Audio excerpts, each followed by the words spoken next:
everyone, welcome to week number 1 of Unit E, which is where we're going to be looking at the Earth itself as well as all of the layers of Earth. Now, I know what you're thinking, oh man, we've learned the layers of the Earth before, we did this a long time ago in elementary school, right? Yeah, we made all of our layers, it was nice and beautiful, we know there's 4 layers, yeah, forget it. No, I still need that.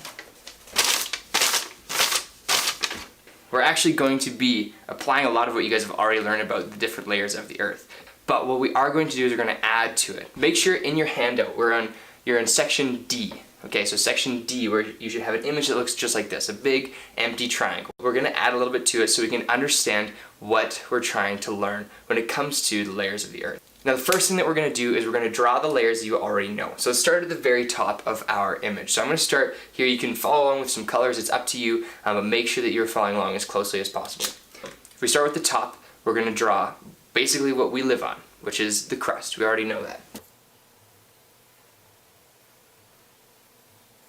As you can see, we've got some mountains here, right? And it's a little bit lower here.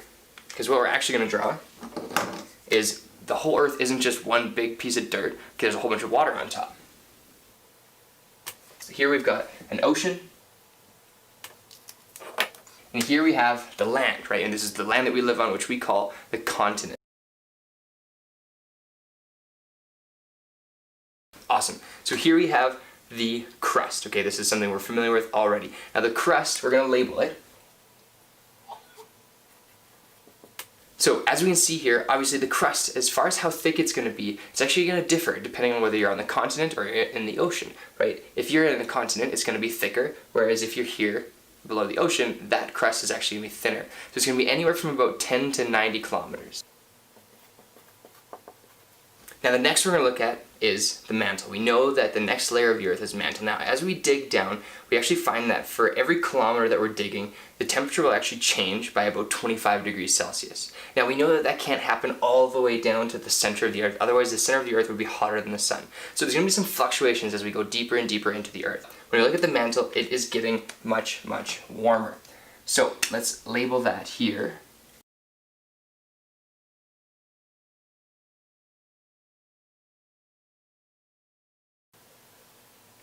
So it's so thick, in fact, it's going to be about anywhere from about 2,500 kilometers to 2,900 kilometers. So the mantle is essentially just molten rock, and molten just means it's melted. So it's actually just full of rock, and most of that is actually iron and a little bit of magnesium. The next layer, which is about the same thickness, it's a little bit less, we have our outer core.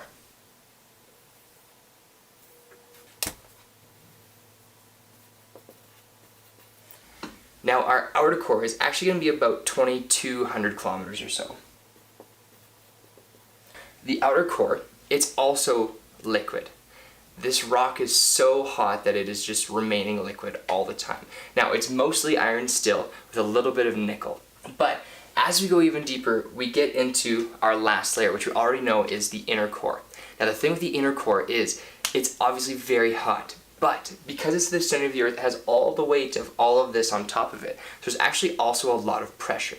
So because there's so much pressure, the inner core is actually a solid ball.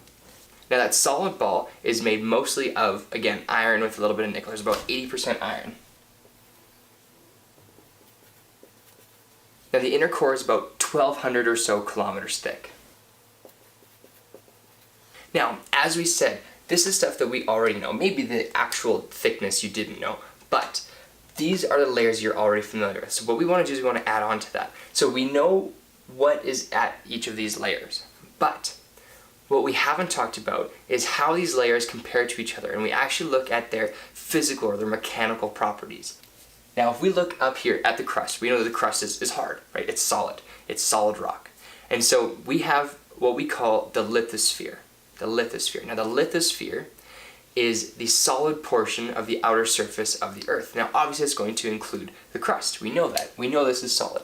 But the upper portion of the mantle is actually also fairly solid. So we include that as part of the lithosphere. So I'm going to draw what we call the upper mantle, and it's going to represent that harder portion of the mantle.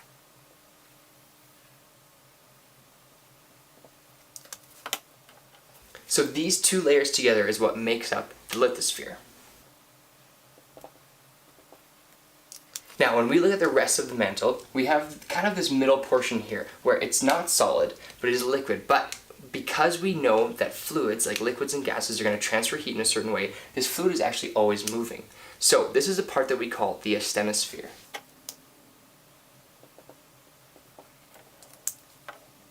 Now, this asthenosphere, like we said, this part right here, this is what we call our asthenosphere. Now, it's always moving. Now, we know that if we go closer to the center of the Earth, it's going to be warmer. So all of this part of the mantle that is warmer, as it warms, it will start to rise. So we know it will rise to the upper part of the mantle, up to the lithosphere. Then it'll start to cool, and it will start to fall again. Now, this is happening in all parts of the mantle, all the way around the Earth. Now, this movement in the mantle is actually what pushes on the lithosphere to cause it to move around and shift, which is going to cause a lot of changes, which we're going to talk about in later weeks. But for right now, we know this is called a convection current. And it's this convection current that causes all of this movement. That's everything for today. What you're going to be doing for the rest of this week is looking at how do we gain information and how do we know that these layers exist. So we're going to look at drilling, at seismic waves. You're going to have a few labs to get a basic idea of what it looks like to actually take samples in the Earth.